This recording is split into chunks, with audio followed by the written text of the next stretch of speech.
Hello one and all, I am Pal of Games and welcome to Hearthstone Card Chat. The show I did one episode of about 2 months ago, and it was a lot more popular than I expected, and to be honest it was something I was planning on doing daily, but then I thought it would never catch on.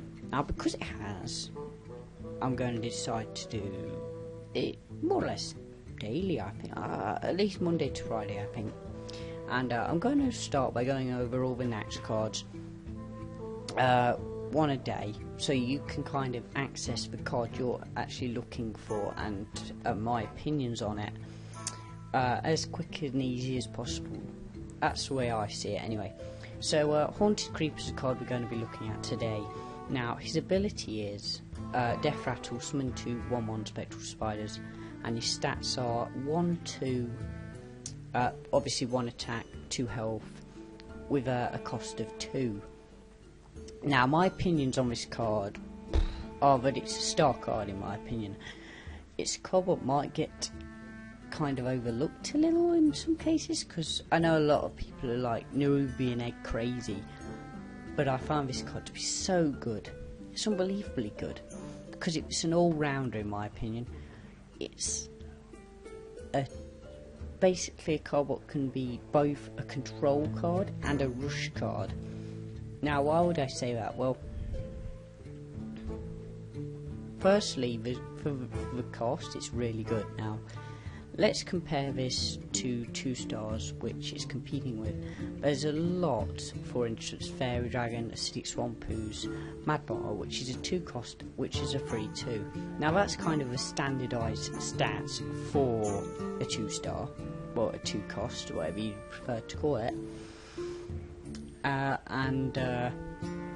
This is kind of a little under average on the attack side, but then you've got to factor in, if it gets its ability off, it gets 2 1/1s to be spawned after it dies. Now that means that if you're kind of going with the, I don't know how to say it, but it's sort of figurative maths of that, you're actually getting a plus a 1/1, a 1/1, and your 1/2, so you end up with a 3/4, which sounds really good. Now obviously it can be silenced, and in my opinion it doesn't hurt you too much to have this silence, because a base stat of 1/2 is really good for a card like, which to be honest it's quite low in cost, and because you're more likely in the early game to be against quite weak creatures, especially on the first turn, the max they're going to be getting is a 2/1, I think, in most cases, unless you're against a mage. Maybe you'll see a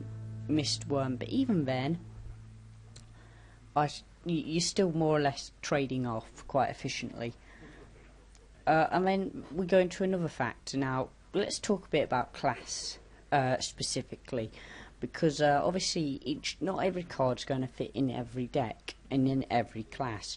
And so what classes do I think this benefits the most from? Well, first of all, the obviously key thing is it's a beast, so I believe it has enough about it that it can fit in Hunter, even if the you can factor in the fact that the spiders aren't beasts, so you aren't going to get any massive synergy off that.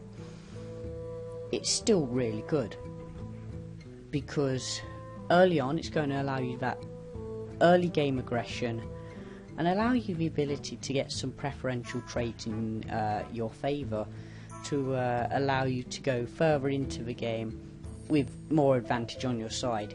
Because I feel that hunters tend to lack good openers outside of your boars, which more than likely most of the time you actually want as a response card.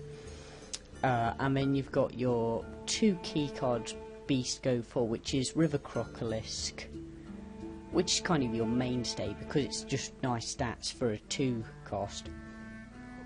And then you've got the other one, which it's not seen as much play, but some people like to use the Bloodfen Raptor just because it has that more aggressive playstyle. But I feel that this place definitely deserves a place in that kind of deck. Now other classes it works well with. Warlock, definitely. I think Warlock does well in the fact that it's just rush decks in general. Warlock tends to obviously prefer to have a lot of little cards which can give you little benefits so that you get the game in your favour so quick, but you know, the opponent can't take back control of the game. Now, I have been testing this out with Warlock recently, basically the last day or so, because I've been sort of seeing, you know, in my opinion, how good the cards are, because obviously with new cards there's always the hype and the theory craft of these cards to consider. You know, most people will go on, well, what's the best sort of outcome, rather than in the theory, you know, what is it more likely to be in your favour or not, and that's what you got to consider. Now, I think I've talked a lot about this card in general, and I've managed to discuss the two main classes this works with. I think the other classes you could consider playing this in is a control mage, maybe a shaman. Then again, I will say that shaman's probably the class I'm worst with. In just general, I don't play it a lot, but to give you an idea, I'm still like a level 34, I think, at least.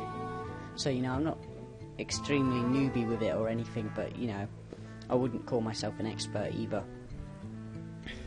And I wouldn't really recommend it in Rogue. Obviously, Rogue tends not to really dabble outside of Miracle, and I know some people are trying to make control out of it, but to be honest, the problem with Rogue, I feel, is that its ability is just doesn't suit it.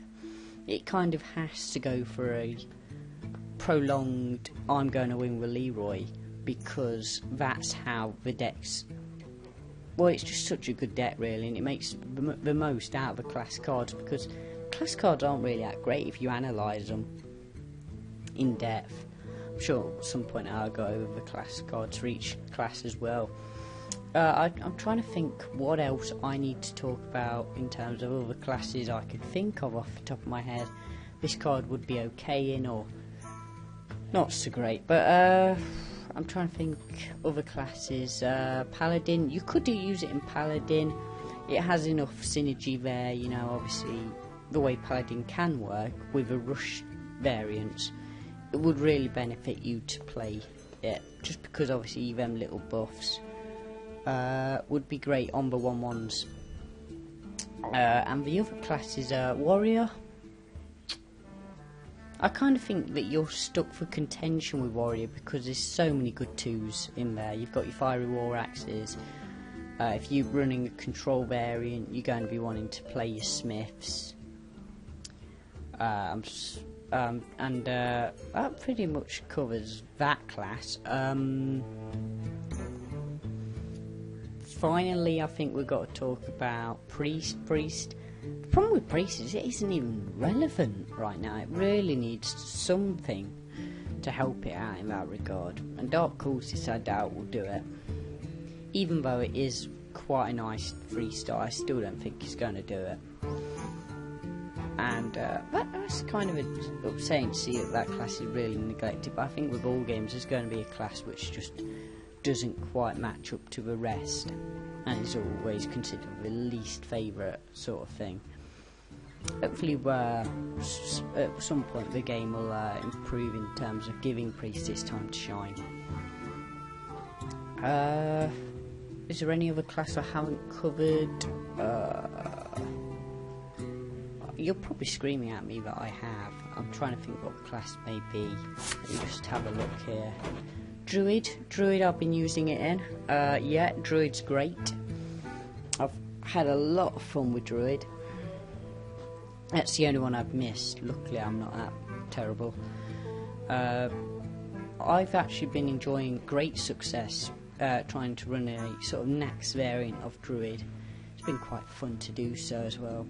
But I think that concludes what I wanted to say about Haunted Creepers today. Let me know what you think of the card, and we can continue this discussion in the comments below. And yeah, stay tuned for tomorrow when we cover yet another card. Bow, goodbye.